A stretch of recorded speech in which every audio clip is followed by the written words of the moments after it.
Halo Sobat Bola, jumpa lagi bersama Bola Wave Indonesia, sumber terpercaya untuk berita terkini seputar sepak bola, khususnya sepak bola tanah air. Mohon untuk tidak lupa subscribe, tonton hingga selesai, like dan komen, dan tetap terhubung dengan informasi bola yang tak kalah seru di episode-episode selanjutnya. Kita mulai dari berita pertama. Tahun 2023 hampir berakhir. Berbagai peristiwa menarik, mewarnai jalannya kancah olahraga nasional cabang sepak bola tahun ini. Mari kita mulai.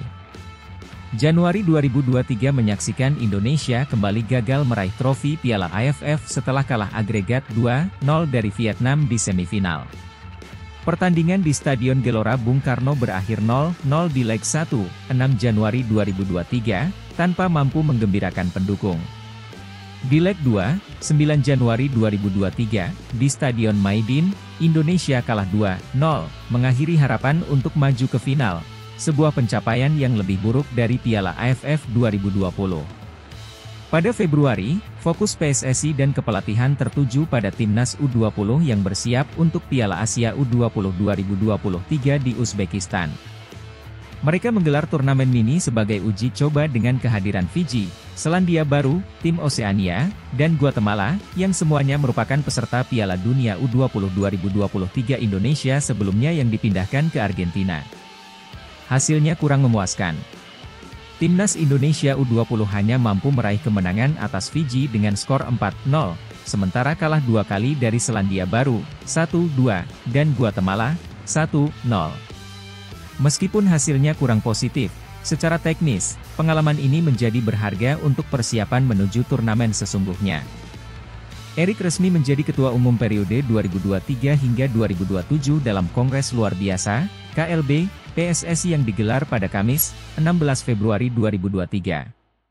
Dia mengalahkan beberapa kandidat lain yakni Lanyala Mataliti, Arief Wicaksono dan Doni Setiabudi.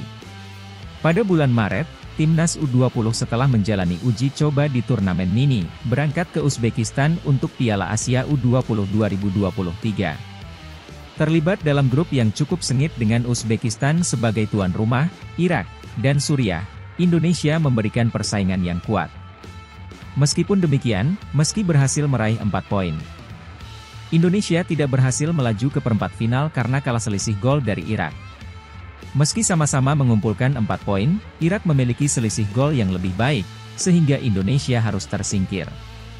Pada pertengahan Maret, Shin Tae-yong langsung bersiap untuk FIFA Matchday dengan timnas senior yang berhadapan dengan Burundi. Dalam 2 pertandingan tersebut, Indonesia berhasil meraih kemenangan 3-1 dan hasil imbang 2-2.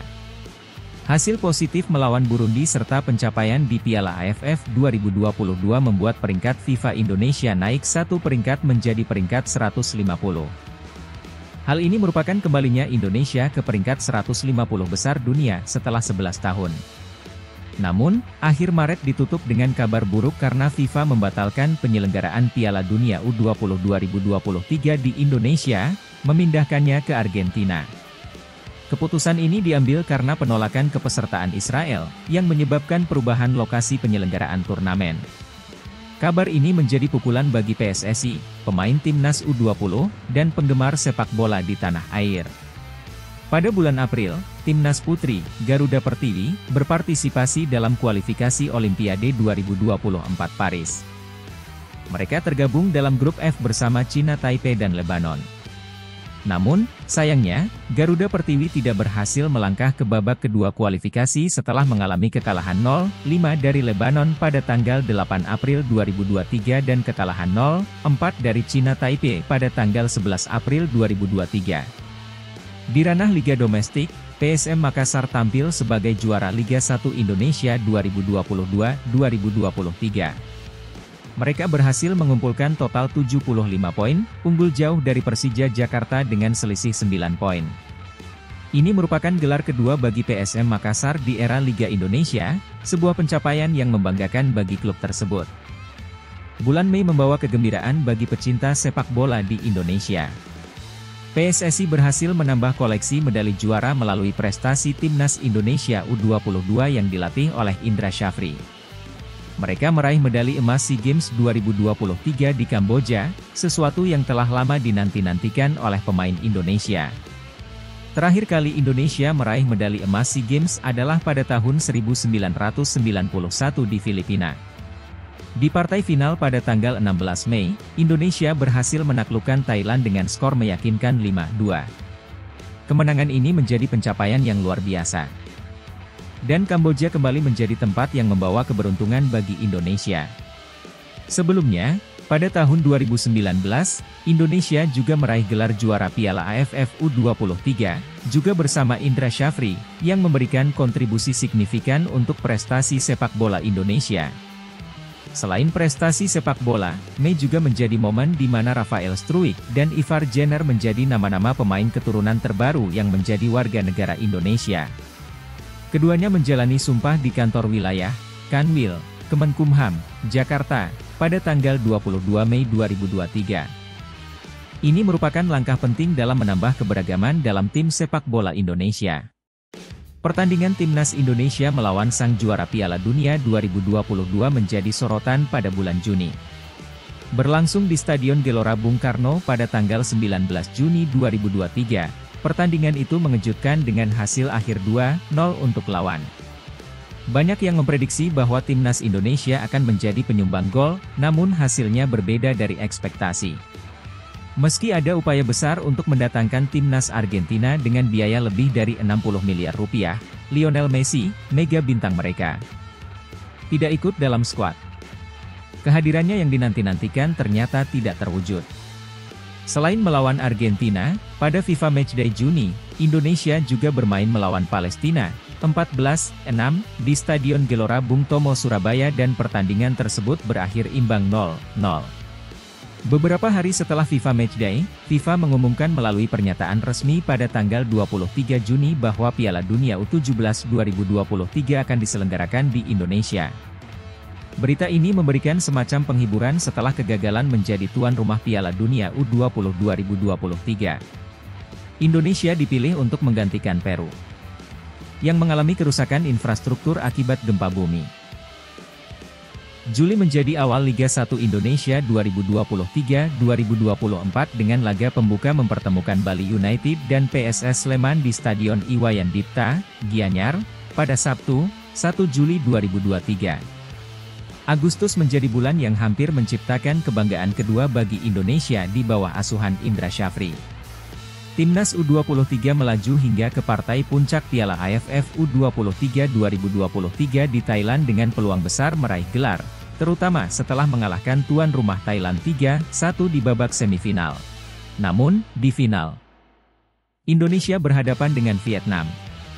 Nasib tidak berpihak pada Garuda karena pertandingan berakhir imbang 0-0 di waktu normal dan Indonesia kalah dalam adu penalti 5-6. September benar-benar menjadi bulan yang sibuk bagi Timnas Indonesia.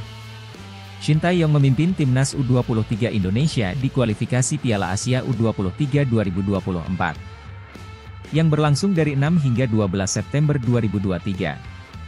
Indonesia, sebagai tuan rumah kualifikasi, tergabung di grup K bersama Cina Taipei dan Turkmenistan. Shin berhasil membawa Timnas U23 lolos ke Piala Asia U23 untuk pertama kalinya sepanjang sejarah, sebagai juara grup K dengan 6 poin hasil dari 2 kemenangan. Piala Asia U23 2024 merupakan turnamen kualifikasi untuk Olimpiade 2024 Paris. Indonesia menang 2-0 dan naik ke peringkat 146 FIFA pada rilis September 2023. Selain itu, Timnas U23 juga berlaga dalam Asian Games 2022 di Hangzhou, China, yang diundur karena pandemi COVID-19. Di bawah pimpinan Direktur Teknik PSSI, Indra Syafri sebagai pelatih ad interim, Timnas U23 berhasil melaju ke babak 16 besar sebagai peringkat ketiga terbaik dengan 3 poin hasil dari 1 kemenangan dan 2 kekalahan. Namun, di babak 16 besar, Indonesia kalah 0-2 dari Uzbekistan. Oktober rasanya Indonesia memulai dengan sangat baik di kualifikasi Piala Dunia 2026 dengan melaju ke babak round 2 tanpa hambatan berarti melawan Brunei Darussalam. Kemenangan tersebut memberikan poin signifikan bagi peringkat FIFA Indonesia. Di round 2, Indonesia kini tergabung di grup F bersama Irak, Vietnam, dan Filipina. November, bulan yang mengecewakan bagi supporter timnas. Indonesia menjalani round 2 kualifikasi Piala Dunia 2026 dengan hasil yang tidak memuaskan. Pada matchday 1, 16-11, timnas kalah 5-1 di kandang Irak dan seri 1-1 di kandang Filipina pada matchday 2, 21-11. Hasil kurang bagus ini membuat Indonesia menjadi juru kunci klasemen grup F dengan 1 poin. Hasil yang cukup bagus didapatkan timnas U17 di Piala Dunia U17 2023. Indonesia yang cukup mampu bersaing di grup A bersama Ekuador, Maroko dan Panama. Indonesia mengoleksi 2 poin hasil dari bermain imbang 1-1 melawan Ekuador di partai pembuka dan Panama di pertandingan kedua. Indonesia hanya kalah dari Maroko dengan skor 3-1. Desember persiapan TC di Turki dan pertandingan uji coba melawan Libya dan Iran akan menjadi momen penting bagi timnas Indonesia untuk menyempurnakan strategi dan kekompakan sebelum menghadapi Piala Asia 2023. Pengambilan sumpah WNI Justin Hubner ini dilaksanakan di kantor Kanwil Kemenkumham DKI Jakarta, Cawang, Rabu, 6 Desember 2023. Pemain berusia 20 tahun itu bisa menambah kekuatan lini belakang timnas Indonesia baik di level U23 maupun senior. Demikian rangkuman berita sepak bola Indonesia, semoga tahun 2024 menjadi tahun yang cemerlang untuk dunia persepakbolaan Indonesia, amin.